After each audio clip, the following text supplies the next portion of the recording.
দর্শক, বৈষম্য বিরোধী ছাত্র আন্দোলনে ছাত্র জনতার উপর নির্বিচারে গুলি চালিয়ে যে হত্যা করা হয়েছে, তাদেরকে নির্বিচারে যে হত্যা করা হয়েছে তার বিচারের দাবিতে মূলত সাবেক প্রধানমন্ত্রী শেখ হাসিনা, তার মন্ত্রিপরিষদ এবং যারা আইনশৃঙ্খলা বাহিনীর সদস্য জড়িত ছিলেন তাদের বিচারের দাবিতে হবিগঞ্জের নবীগঞ্জ উপজেলায় আজকে বিক্ষোভ মিছিল অনুষ্ঠিত হয়েছে। নবীগঞ্জ উপজেলা যুবদলের উদ্যোগেই মূলত আজকে এই বিক্ষোভ মিছিলটি অনুষ্ঠিত হয়। অর্থাৎ আমরা যেটা দেখেছি, হবিগঞ্জ জেলা যুবদলের সাবেক সহসভাপতি এবং নবীগঞ্জ উপজেলা যুবদলের যে আহ্বায়ক মুশাহিদ আলম মুরাদ, একই সাথে নবীগঞ্জ পৌর যুবদলের সদস্য সচিব জহিরুল ইসলাম সুহেলের নেতৃত্বে আজকের এই বিক্ষোভ মিছিলটি অনুষ্ঠিত হয়। আজকের এই বিক্ষোভ মিছিলে প্রধান অতিথি হিসেবে অংশগ্রহণ করেছেন নবীগঞ্জ উপজেলা বিএনপির আহ্বায়ক সরফরাজ আহমেদ।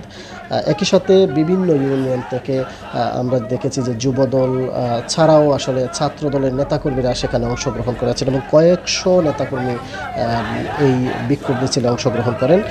আজকে বিকেলের দিকে নবীগঞ্জ শহরের যে ট্রাফিক পয়েন্ট রয়েছে সেই ট্রাফিক পয়েন্ট থেকে বিক্ষোভ মিছিলটি মূলত মধ্যবাজার হয়ে জেকে স্কুল হয়ে পুনরায় ট্রাফিক পয়েন্টে এসে শেষ হয়। এবং বলতে হয় যে বিগত সময়ের মধ্যে আজকেই নবীগঞ্জ উপজেলায় এই যে যুবদল নেতাকর্মীদের উদ্যোগে এই মিছিলটি সবচেয়ে বড় মিছিল অনুষ্ঠিত হয়েছে, যেখানে কয়েকশো নেতাকর্মী অংশগ্রহণ করেছেন। শুধুমাত্র নবীগঞ্জ উপজেলায় নয়, একই সাথে নবীগঞ্জ উপজেলার যে বিভিন্ন ইউনিয়ন রয়েছেন সেই ইউনিয়নগুলো থেকেও কিন্তু অনেক নেতাকর্মী আজকের এই মিছিলে অংশ নিয়েছেন।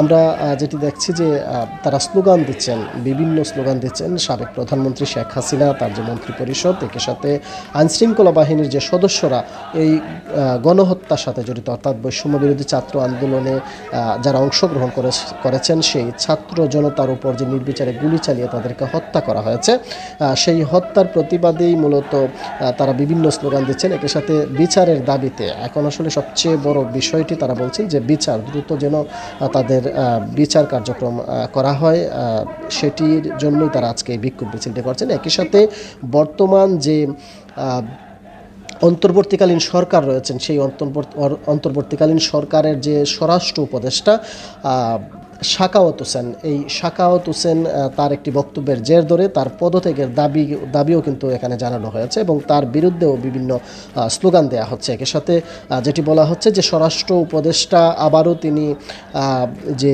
স্বৈরশাসক আওয়ামী লীগ সরকারকে আবারও পুনরায় তিনি দেশে ফিরিয়ে আনতে চান, সেই ধরনের একটি বক্তব্য দিয়েছেন, এর তীব্র নিন্দা জানিয়েছেন এবং তারা বলছেন যে এই স্বরাষ্ট্র উপদেষ্টা শাকাওয়াত হোসেন তিনি মূলত আওয়ামী লীগের এজেন্ডা বাস্তবায়ন করতে পারেন যে কোনো মুহূর্তে। সেই জন্য যে এই যে ছাত্র জনতার যে সংগ্রাম, যে স্বাধীনতা, সেটি আবারও ধূলিসাৎ হয়ে যেতে পারে, নষ্ট হয়ে যেতে পারে, তাই তাকে যেন দ্রুত পদত্যাগ করেন তিনি, এই বিষয়টি বারবার তারা স্লোগানের মাধ্যমে বলছিলেন।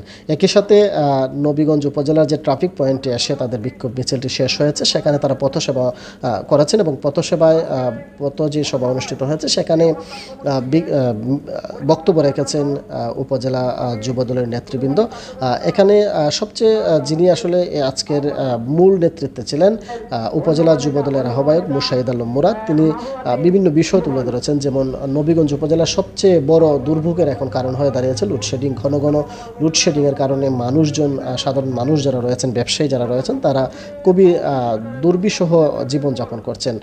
সেই ক্ষেত্রে তিনি লোডশেডিং যাতে কমিয়ে আনা হয় সেই বিষয়টি নিয়ে এখানে বক্তব্য রাখছেন। একই সাথে বিদ্যুৎ বিভাগকে, অর্থাৎ পল্লী বিদ্যুৎকে তিনি হুঁশিয়ারি দিয়েছেন যেন দ্রুত তারা নিরবিচ্ছিন্ন বিদ্যুৎ সরবরাহের ব্যবস্থা করেন, অন্যথায় তাদের বিরুদ্ধে ব্যবস্থা নেওয়ার হুঁশিয়ারিও কিন্তু তিনি দেন। এবং আরেকটি বিষয় তিনি জোরালোভাবে গুরুত্ব দিয়েছেন, মাদক ব্যবসায়ীর উৎপাত ইদানিং নবীগঞ্জে বেশি বেড়ে গেছে। এই মাদক ব্যবসায়ীদের নির্মূলের ক্ষেত্রে আইনশৃঙ্খলা বাহিনীর সদস্যরা যেন তৎপর হন এবং মাদক ব্যবসায়ীদের বিরুদ্ধে ব্যবস্থা গ্রহণ করেন, সেজন্য তিনি অনুরোধ জানিয়েছেন। একই সাথে মাদক ব্যবসায়ীদেরকে উদ্দেশ্য করে তিনি হুঁশিয়ারি দিয়েছেন যে তারা দ্রুত যদি নিজেদেরকে সংশোধন না করেন সেই ক্ষেত্রে ছাত্র জনতাকে সাথে নিয়ে তাদের বিরুদ্ধে কঠোর ব্যবস্থা নেওয়া হবে, সেই হুঁশিয়ারিও কিন্তু তিনি দিয়েছেন আজকের এই পথসভা থেকে। এবং আগস্টের 5 তারিখ পর্যন্ত এই খুনি হাসিনার লেলিয়ে দেওয়া বাহিনী নির্যাতনে, গুলিতে, আক্রমণে যারা সারা বাংলাদেশে আমার ছাত্র ভাইরা নিহত হয়েছেন, শহীদ হয়েছেন, ছাত্র জনতার এই শহীদের এই রক্তের বিনিময়ে আজকে আমরা একটি নতুন বাংলাদেশ, স্বাধীন বাংলাদেশ পেয়েছি, আলহামদুলিল্লাহ।